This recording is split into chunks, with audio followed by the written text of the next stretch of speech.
nós trazemos ao ar um tema decisivo para o futuro do campo brasileiro, o crédito rural.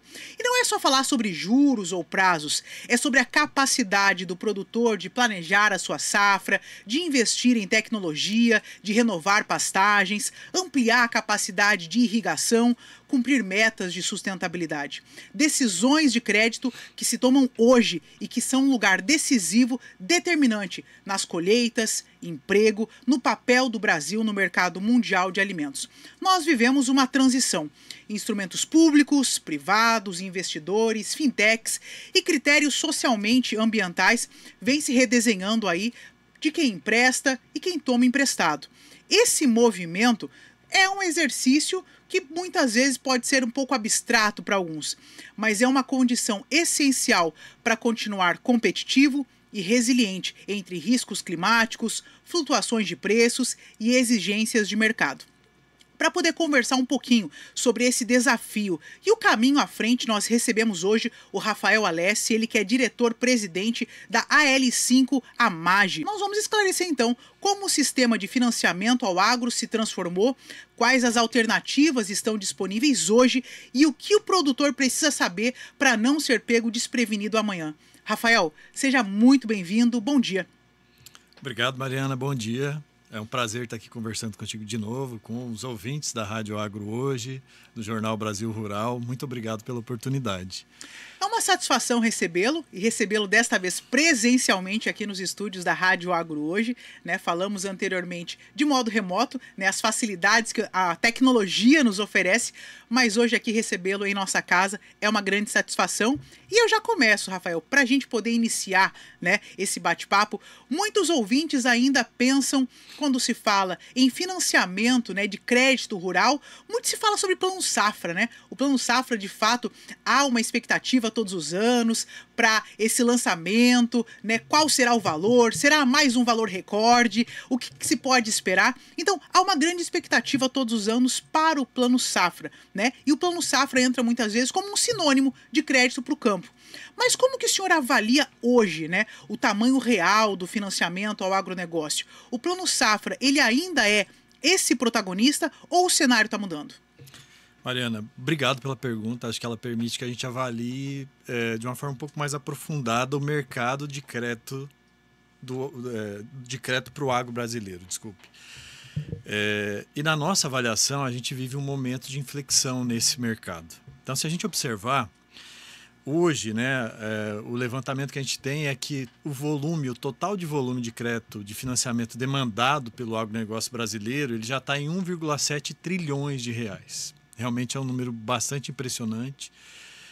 Há bem pouco tempo atrás, a gente falava ali na safra 21, 22, estava em torno de 1,5 tri, hoje já 1,7 trilhões. E é interessante observar que 2/3 desse volume todo, ele já vem, ou eles já são feitos, né, envolvendo estruturas de investimento privado. Ou seja, já são feitos tendo recursos que vêm de investidores privados. E só 1/3 é que vem do Plano Safra. Então, assim, obviamente o Plano Safra ele tem uma relevância histórica, né, para aquilo que o agro é hoje no país.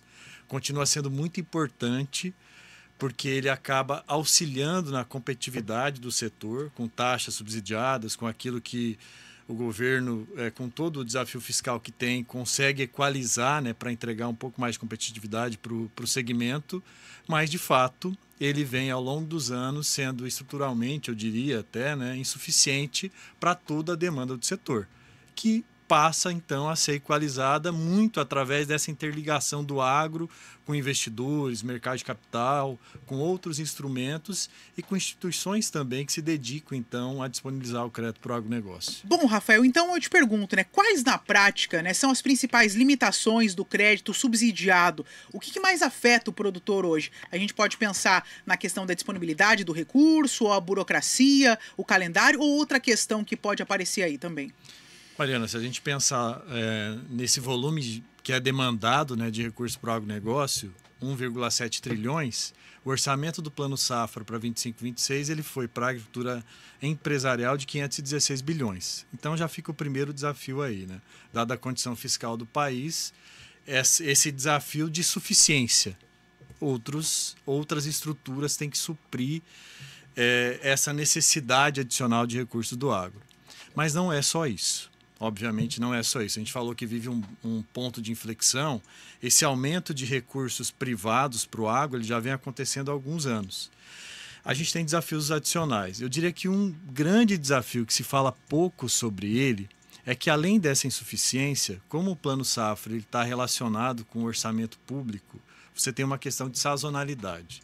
Só para você ter uma ideia, assim, e para o nosso ouvinte, produtor rural também, ter um pouco mais de informação a respeito, nesse Plano Safra, dos recursos totais que serão equalizados, né, dos limites equalizados para as instituições que distribuem esse recurso, apenas 40% do recurso vem para a primeira metade do Plano Safra. Então você já tem um volume menor na primeira metade. Só que a primeira metade do Plano Safra é de julho a dezembro, agora de 25. E é nesse período que você tem a maior parte da demanda, ou seja, essa demanda inclusive já aconteceu, né, para a formação da safra, por exemplo, aqui no Mato Grosso, né, nas principais regiões produtoras, por exemplo, de soja do país, para a formação da safra de soja. E você teve só 40% dos recursos destinados no momento em que o agro ele precisava de mais recursos. Então, eu diria que o segundo desafio é esse casamento, né, da disponibilidade de recurso com a necessidade, né? No agro as coisas têm tempo para acontecer, as decisões têm que ser tomadas e o crédito precisa estar disponível naquele momento. Não é só isso, tá? A gente falou então, isso vale também para as estruturas de crédito privado. Você tem hoje um produtor que ele precisa de um crédito mais ágil, desburocratizado, né, que esteja disponível no momento em que ele precisa tomar a decisão. E em cenários, né, mais apertados, mais desafiadores, essa decisão ela também tem que ser mais tempestiva. Então o produtor ele depende de mais agilidade. E da outra ponta você tem um investidor que hoje ele também quer mais transparência, segurança, ele quer entender que modelo é esse de crédito que está sendo feito para que ele aporte recursos no agro. A gente teve aí, né, lógico, né, depois, especialmente da safra 23, 24, onde teve um impacto climático em várias regiões do país, a relação, né, a margem, dada a relação de troca, também ficou apertada. Você tem, eu diria, ambos os lados buscando mais confiança. O produtor confiança de que vai ter o recurso na hora que ele precisa, e o investidor de que ele vai aportar o recurso e vai ter o retorno esperado no momento, né, que esse retorno está prometido para ele também. Eu acho que essa dinâmica, essa interligação, ela também acaba sendo um desafio para os modelos tradicionais, né? E aí o crédito rural tradicional que é feito com o Plano Safra, ele enfrenta também esse desafio que eu diria de confiança, né? De como é que você, ao mesmo tempo, consegue prover acesso, inclusão ao crédito, agilidade, entregar segurança sem burocratizar. Então, a gente entende que a gente precisa de outros modelos também para fazer. E para nós, a chave, né? Nós somos uma instituição financeira que nasce já no contexto de transformação digital. Para nós, a chave para isso é tecnologia. A gente precisa trazer tecnologia para esse processo de crédito, desde a origem, análise, concessão, para que a gente consiga ser a ponte, né? Que pode trazer um pouco mais de confiança nessa relação e ajudar a superar alguns desafios que tem, tanto no recurso que vem do governo, quanto que vem dos investidores privados. Nesse aspecto que você traz, Rafael, a gente pode entender então que o crédito privado ele aparece cada vez mais como uma solução, né, diante aí desse cenário que muitas vezes o crédito tradicional não consegue mais sustentar, né, ou subsidiar a produção rural brasileira. E quais instrumentos financeiros aparecem então mais hoje como as escolhas, né, ou as facilidades ou as disponibilidades aos produtores, né? Quais são os instrumentos financeiros que estão realmente mudando, né, essa dinâmica do financiamento do campo e por quê? Bom, a gente tem alguns instrumentos principais olhando para esse mercado privado, de títulos privados, mercado de capitais. Eu destacaria o primeiro deles, a CPR. Então, a CPR ela já é utilizada há bastante tempo, né? Para você ter uma ideia, lá na década de 90 é que começaram os primeiros desenhos de operação de barter, que é quando o produtor entrega, ele recebe insumos, né, se compromete a entregar grãos. Geralmente, o que você tem formalizando isso é uma CPR. é um título, né, que o produtor emite para que ele tenha liquidez no momento atual, se comprometendo a entregar o produto futuro. Ou seja, ele utiliza a riqueza que ele vai produzir para que ele possa gerar essa produção. Então é um instrumento muito inteligente, evoluiu muito. A segurança jurídica para quem disponibiliza crédito através de CPRs cresceu bastante também. Né, você tem todo um arcabouço jurídico hoje que protege tanto o produtor quanto o investidor. Então, esse instrumento cresceu muito. Para ter uma ideia, Mariana, em agosto de 21, nós tínhamos um estoque de CPRs registrados na B3, que é quem faz esse registro, enfim, né, e dá a publicidade, a efetividade para esses títulos, de 81 bilhões de reais. A gente está falando em reais. Agosto de 21. Em agosto de 24, esse volume já era de 400 bilhões de reais. Agora, em agosto de 25, então um número bem recente, a última atualização que a gente tem, esse estoque já é de 553 bilhões. Então, olha que de agosto de 21 até agosto de 25, nós tivemos um crescimento de 5,5 vezes o volume que a gente tinha lá em 21. Então, acho que isso mostra um pouquinho de tudo que a gente falou até agora, né? Que é do investidor privado vendo o potencial, né, de investimento, de ter retorno, acreditando, confiando no agro, aportando cada vez mais recursos para esse financiamento que o agro demanda, né? E que precisa existir para que o agro continue crescendo, atendendo uma demanda que também é crescente, olhando para as próximas décadas. Frente, né, um plano safra que cada vez mais relacionado aos desafios do país se relaciona com o desafio fiscal para que o orçamento cresça. Se a gente comparar, né, o que você teve de crescimento em títulos privados com o plano safra, por exemplo, o último plano safra, o orçamento para a agricultura empresarial foi de 508 bilhões, agora é 516 bilhões. Cresceu menos que a inflação. E eu disse aqui que só as CPRs saíram de 400 para 553 bilhões.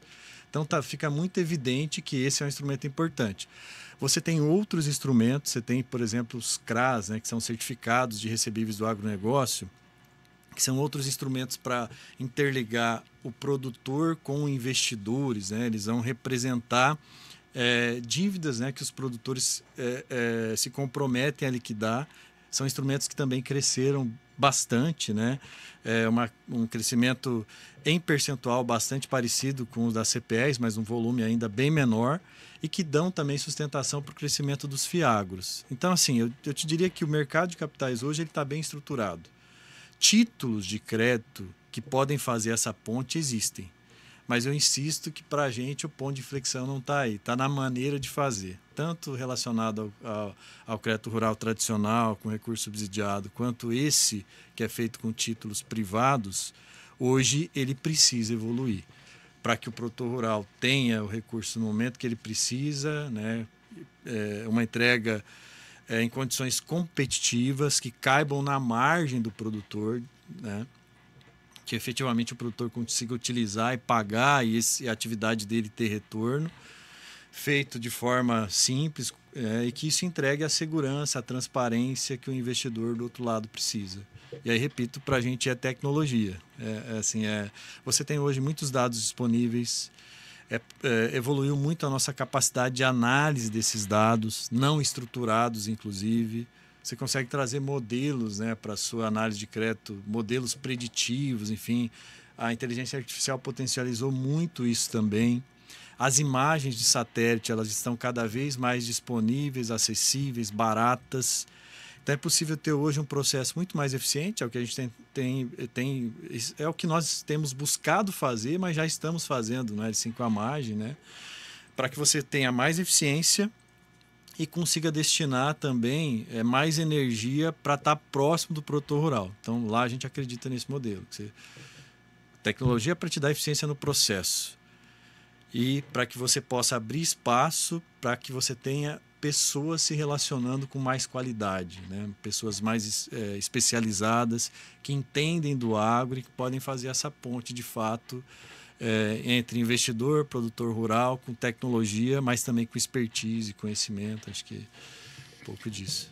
A L5Amage, ela vem se posicionando, então, como essa ponte, como você bem coloca, né? Entre os produtores e os investidores.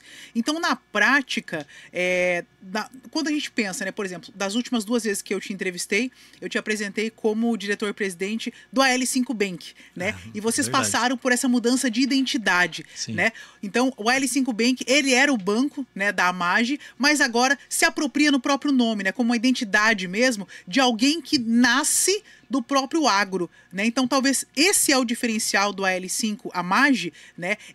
Quando a gente pensa na originação de crédito, na estruturação das operações, é de alguém que nasce dentro do agro e que conhece muitas vezes as dores e as questões do produtor?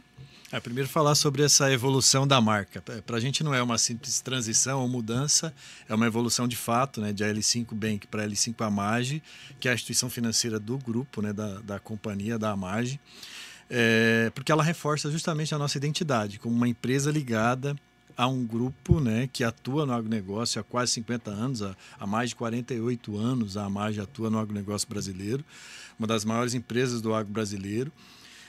E a gente procura trazer toda essa expertise para ter como hoje uma das principais frentes estratégicas da nossa instituição financeira o apoio ao agronegócio, aos produtores, às produtoras rurais, às empresas do segmento, aos colaboradores que estão nessa cadeia, enfim, olhando para a cadeia de forma mais ampla. E aí você já trouxe, acho que nós não somos um banco tradicional que busca entender como o agro funciona para atuar, né? A própria Amage, ela é produtora rural, né? Produz em aproximadamente 400 mil hectares, soja, milho, algodão, enfim, dentre outras culturas. Então, atua de ponta a ponta na cadeia. Então, a nossa missão lá no L5Amage é se apropriar dessa expertise, né? Utilizá-la da melhor maneira possível para entregar mais valor para o produtor rural, entendendo de fato suas necessidades, que são as necessidades que a companhia vive. Então, eu penso que isso também possibilita, Mariana, que em momentos como esse, que são mais desafiadores, que a gente consiga ter uma proximidade com o produtor rural. Buscar compreender cada situação, qual é a necessidade, como as nossas soluções podem convergir para isso, o que a gente precisa adaptar. Então, tem sido um momento de bastante trabalho para a gente, de muito crescimento também. Eu lembro quando a gente conversou da última vez, nós tínhamos 7 escritórios, né, de negócio no país. A gente hoje, né, conversando hoje, já são 12 escritórios. A gente expandiu a nossa presença além do Mato Grosso, Rondônia. Nós estamos presentes com escritório já em Minas Gerais, tem um escritório em Uberlândia, em Rio Verde, Goiás, Maringá, no Paraná. Estamos contratando agora para o Pará, né? Então, assim, já são 12 escritórios. Mesmo num momento mais desafiador, nós não revisitamos o nosso plano de crescimento, ele continua sendo, né, o nosso plano estratégico continua se traduzindo num plano de crescimento para o banco nesse contexto, né, entendendo o nosso papel, os desafios que a gente colocou aqui, mas com o propósito de poder fazer a diferença de fato, né? Compreendendo, levando uma consultoria mais especializada, soluções digitais. Então, no L5, o produtor ele se relaciona de forma digital ponta a ponta, sem abrir mão do pessoal. Então, ele vai ter toda uma orientação, uma consultoria, mas toda a documentação necessária é encaminhada de forma digital, a nossa análise caminha de forma digital.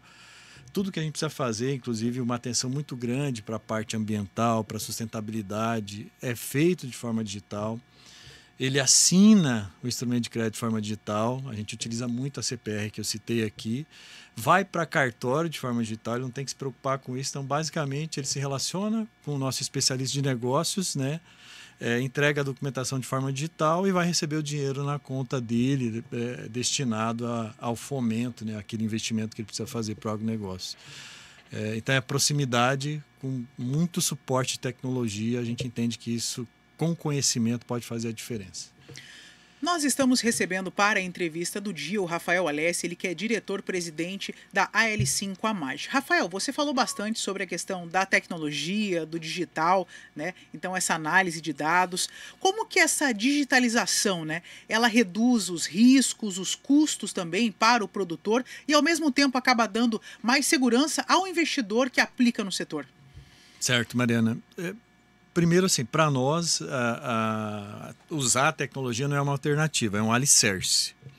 E eu te dizia antes, né, assim, acho que esse modelo tradicional de solicita documentação, certidão em cartório, que vai esperar 10, 15 dias, é um modelo que ele limita muito a atuação no agro, né?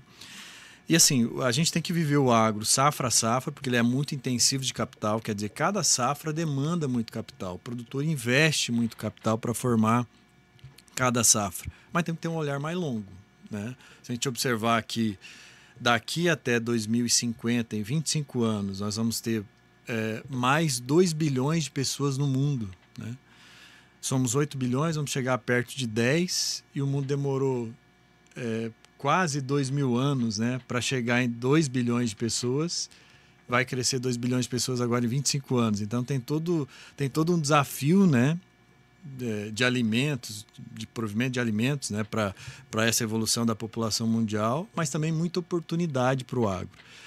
Então, para a gente é fundamental que a gente consiga incorporar essas tecnologias que eu já citei também, né, hoje muito mais acessíveis e muito mais efetivas. Você falava antes, tem um modelo preditivo para o agro. O produtor rural, ele lida só para ter produtividade com cerca de 50 variáveis safra a safra.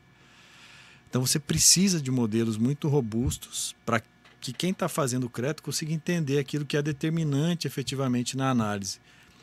E o produtor tem que entender que isso é fundamental para que a gente tenha mais recursos vindo para o agro e em melhores condições. Quanto mais transparência, quanto mais segurança, e a palavra que traduz tudo isso é confiança, quanto mais confiança a gente tem entre investidor, produtor rural e a instituição financeira que faz esse elo, essa ponte, melhores serão as condições, mais rápido, né, será o processo de crédito, mais eficiente será toda a atuação, inclusive a atuação do produtor rural, para que ele se dedique àquilo que realmente ele tem que fazer, que é produzir bem, né, olhando porteira para dentro, incorporar a tecnologia. Tem uma evolução importante, inclusive, do produtor rural, que é porteira para fora também, especialmente na gestão econômico-financeira, de ele atuar para ter uma gestão, eu diria que na média, mais profissionalizada também, comercializar bem, se proteger, né, proteger suas margens. Então, para a gente é fundamental, né? A gente não enxerga outro caminho que possa destravar de forma eficiente esse crédito, que não seja incorporando as tecnologias disponíveis nesse processo, ou seja, digitalizando esse processo de crédito rural. Mas, repito, para que essa digitalização ela dê condições de nós estarmos mais próximos. Para nós, o digital, a tecnologia, ela não vem para afastar, ela não vem para substituir, ela vem para dar mais condições ainda de estar lá e dedicar o tempo de qualidade, né, para aquilo que realmente importa. Discutir as soluções que o produtor rural ele precisa, olhando para o seu planejamento, para o futuro, para as necessidades mais urgentes. Então a gente acredita nesse modelo, é o que a gente está fazendo no L5. Lógico, não estamos num ponto de chegada, né? Tem toda uma construção, mas é o que a gente está fazendo com muita parceria, tá? Tem da própria companhia, né? A gente tem o privilégio de estar dentro da Amage, repito, isso para nós ajuda muito, mas de muitos parceiros que hoje atuam no segmento e nos auxiliam a tirar isso do nosso planejamento e estar executando uma maneira diferente de se fazer crédito para o agronegócio. Uma das grandes questões hoje que são demandadas, né, quando a gente pensa em agronegócio, é a sustentabilidade. Você citou há pouco, né, a questão da sustentabilidade. E a sustentabilidade tem se tornado cada vez mais um dos critérios também de avaliação para o próprio crédito, né? Como que vocês incorporam, Rafael, essas exigências ambientais, né, sociais, dentro das operações do AL5 Amage, sem tornar o crédito inacessível, né, para o pequeno, para o médio produtor, que muitas vezes é quem tem mais dificuldade nesses aspectos? Mariana, primeiro eu acho que a gente tem que ver isso com bastante responsabilidade, porque, de novo, cuidar para que a gente consiga fazer um agro sustentável da maneira como a gente já faz no Brasil. Com certeza o agronegócio brasileiro é o mais sustentável do mundo, né? Desde as técnicas, a maneira como a gente cultiva, né? O nosso manejo no campo, enfim, a nossa legislação ambiental ela já é bastante exigente nesse aspecto, mas cuidar disso e dessa evolução tem que ser um compromisso de todos nós. É um compromisso da companhia, obviamente é um compromisso do L5 também, enquanto instituição financeira da companhia, e a gente entende com muita clareza que cuidar bem disso é importante para o segmento. Repito, para que a gente tenha recursos em melhores condições, para que a gente possa ter o crescimento com esse potencial que a gente tem pela frente. Então, acho que o primeiro olhar tem que ser isso. E não precisa complicar o processo para o produtor ou para o investidor. Acho que o papel da instituição é esse.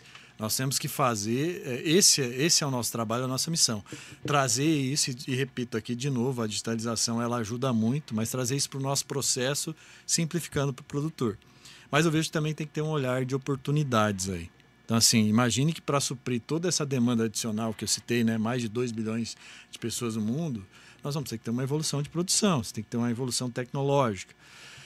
E no país nós temos muita condição de aproveitar áreas hoje que são degradadas, que têm produção baixa, né, ao mesmo tempo em que a gente possa auxiliar o produtor para que ele preserve. Então, acho que todo segmento tem que estar muito atento para os créditos que se relacionam com esse aspecto ambiental, os créditos verdes. Por exemplo, a gente visualiza um potencial olhando para o futuro para a CPR verde, para o financiamento de serviços ambientais, ou seja, para aquilo que o produtor precisa preservar, que ele consiga também ser financiado para essa preservação e que ele possa ser recompensado por isso. Então, a gente vê um potencial também para crédito carbono, obviamente, né? O mundo inteiro vê esse potencial, ele precisa se materializar. Para isso é preciso ter mais confiança nesse mercado, isso tem evoluído muito, mas sem dúvida é um potencial bastante importante olhando para frente.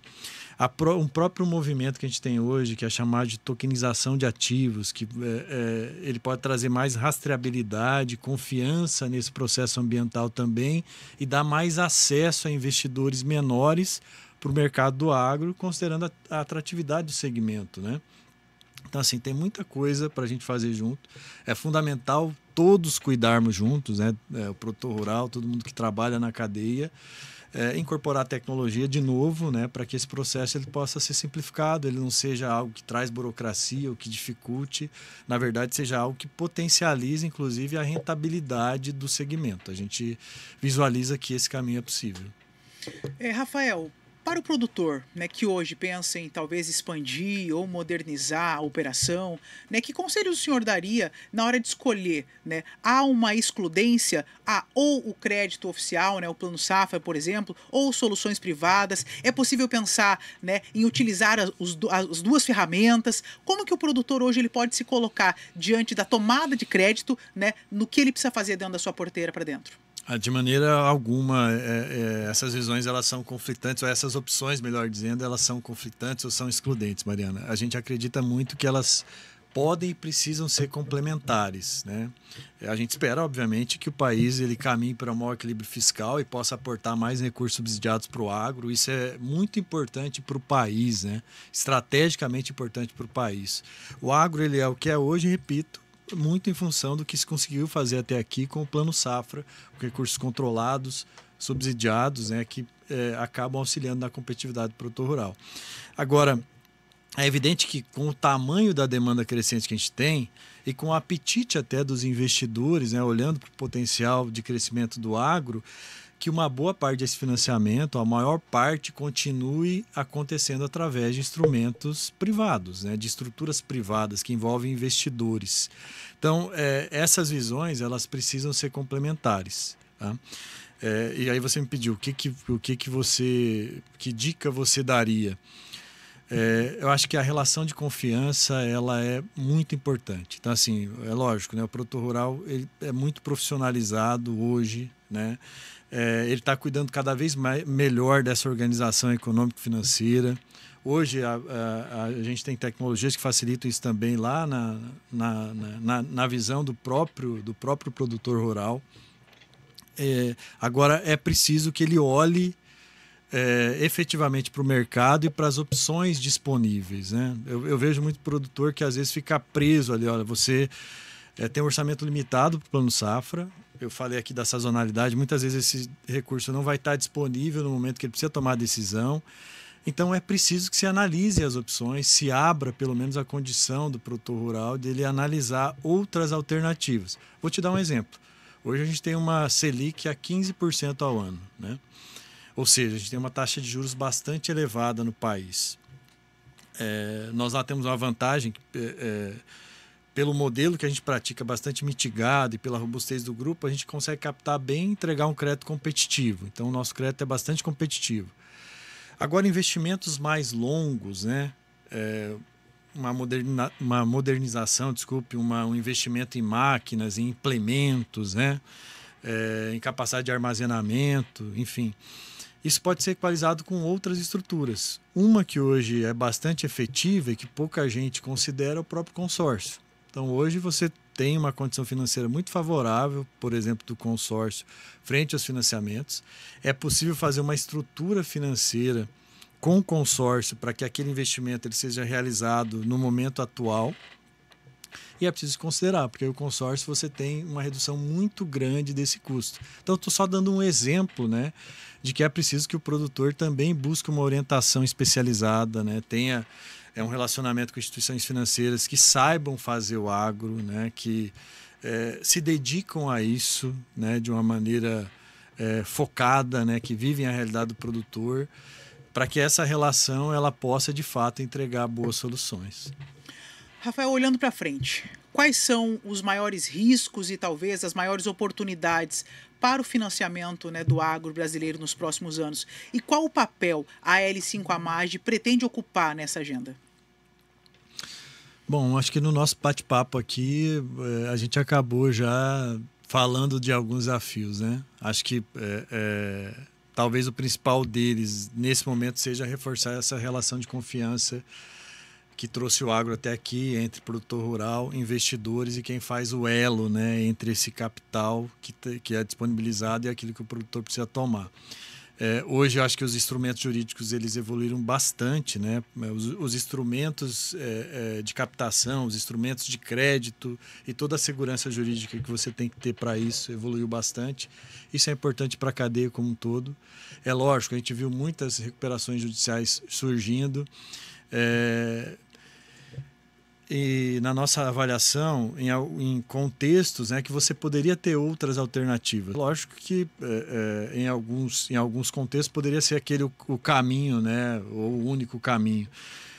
E é importante perceber que tanto do lado do produtor rural quanto do lado de empresas, então essa relação de confiança do produtor rural entregando numa revenda ou comprando de uma revenda que entrou em recuperação judicial, isso traz uma crise de confiança para ele também. Então acho que o primeiro é recuperar isso. Recuperar essa crise de confiança tem muito a ver com os modelos de crédito, tem muito a ver com a maneira de se fazer crédito. Então acho que olhar para o futuro tem um desafio mais curto agora, que é fazer diferente, quer fazer com mais tecnologia, um pouquinho do que a gente colocou aqui. E aí, evoluir as nossas estruturas para que elas acompanhem esse potencial crescente, tanto no mercado de capitais, quanto na organização, naquilo que o produtor rural ele pode fazer, né, principalmente na profissionalização da sua gestão econômico-financeira. Eu diria que é isso, ficar atento a esses movimentos que a gente citou um pouquinho aqui, né? Que tem a ver com novas possibilidades, com novas estruturas, com novos instrumentos que podem fazer essa ponte, essa interligação. Para nós, a chave está aí, é interligar o mercado de capitais com o produtor rural, entregando para um agilidade, confiança, para outro transparência, segurança e confiança também. Acho que é a palavra que fica essa confiança entre todos. Rafael, mais alguma informação que você considera importante trazer aqui aos nossos ouvintes nesta manhã? Eu gostaria de agradecer mais uma vez a oportunidade, né? Colocar todo o time do L5 à disposição. Então, além, obviamente, né, dos nossos especialistas de negócio que ficam nos territórios que eu citei, são 12 escritórios de negócio espalhados pelo Mato Grosso, por Rondônia, Minas, Goiás, Paraná, daqui a pouco Pará também e outros territórios que estão no nosso plano de crescimento, toda a estrutura da companhia, da AMAGE também, que apoia o produtor rural e pode fazer essa ponte com a L5 Bank, o nosso site na web, as nossas redes sociais, no Instagram, LinkedIn, enfim, para o contato direto com a gente. Acho que dá até para colocar no vídeo depois, o pessoal me ajudar aqui, os contatos, colocar todo o time à disposição.